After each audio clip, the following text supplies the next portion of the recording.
For a century, history books have presented a specific hierarchy for the ancient world. The timeline of organized human life always begins in the fertile river valleys of Egypt and Mesopotamia. In this model, the Indus Valley Civilization was cast as a late arrival. Historians assumed these settlements only learned the complexities of urban planning and trade by trailing behind their Western Asian neighbors. This consensus also relied on a violent end, the idea that a sudden, external force eradicated these magnificent cities around 1900 BCE.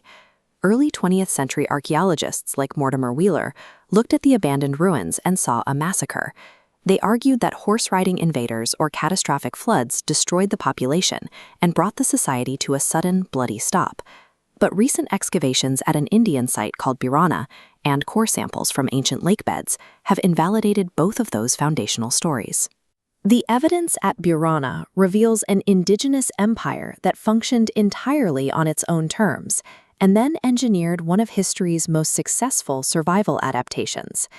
This shift in understanding begins at Birana, an archaeological site in the Indian state of Haryana.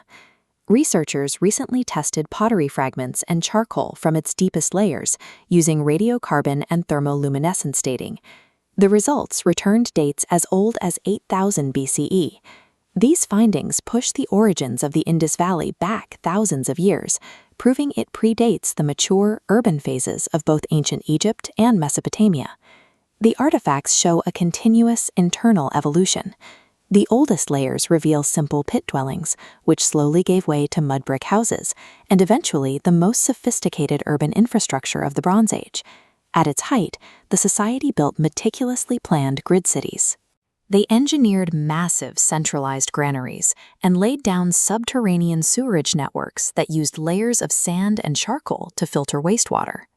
These cities were not copies of Western Asian designs. They were the culmination of a 5,000-year process of indigenous development that happened entirely on the Indian subcontinent. Maintaining this urban scale required more than just architecture. It required a highly sophisticated economic engine to sustain its thousands of residents. This engine was built on a unified system of weights and measures. Traders across the civilization used chert stone weights following a strict binary progression: 1, 2, 4, 8, and 16. For micromeasurements, like weighing gold or gemstones, the smaller weights followed a precise decimal system, measuring amounts as small as 0.05 of a gram. This standardization unified a vast territory.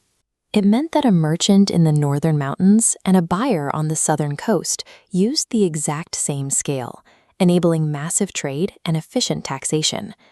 That network reached far beyond their borders. Indus merchants exported cotton, copper, and lapis lazuli through maritime hubs in the Persian Gulf, trading directly with the cities of the Near East. Mesopotamian records explicitly log ships arriving from Meluha, their name for the Indus region. We find physical proof in these carved soapstone seals, used to authenticate cargo, which archaeologists have recovered from foreign ports thousands of miles away. The Indus Valley became the economic hub of the ancient world by leveraging mathematical standardization rather than military conquest to build a vast trade empire. Around 1900 BCE, this organized world shifted. The inhabitants systematically abandoned their hyper-organized grid cities, leaving the once bustling streets empty.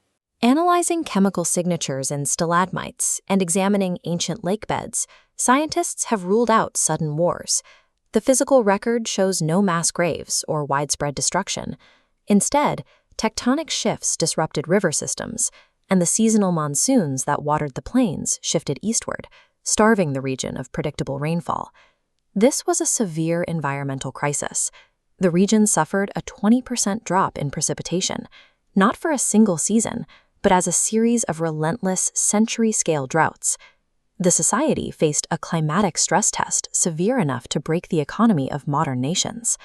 But the Indus Valley did not experience a total collapse.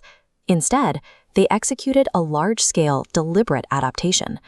They began by abandoning their traditional agricultural foundation. For thousands of years, their cities were fueled by water-intensive wheat and barley. As the rivers dried, they pivoted to millet and rice. These crops yield smaller harvests, but are biologically wired for extreme drought resistance. This agricultural pivot undermined the very logic of the centralized city. While wheat and barley supported a system of mass-scale granaries and bureaucratic control, drought-resistant millets were better suited for small-scale, decentralized farming. As the need for massive state-managed storage vanished, the pressure to maintain high-density grid cities evaporated. This map shows the resulting migration. The population dispersed, moving away from the drying Indus Valley toward the Ganges Plain to build smaller rural communities. The monumental cities faded, but the people endured. Their genetic lineage, crafts, and agricultural knowledge lived on. The Indus Valley offers a record of strategic persistence. Their history suggests that enduring a climate crisis isn't about the permanence of stone monuments, but the collective wisdom to change how a society feeds itself and exactly where it chooses to live.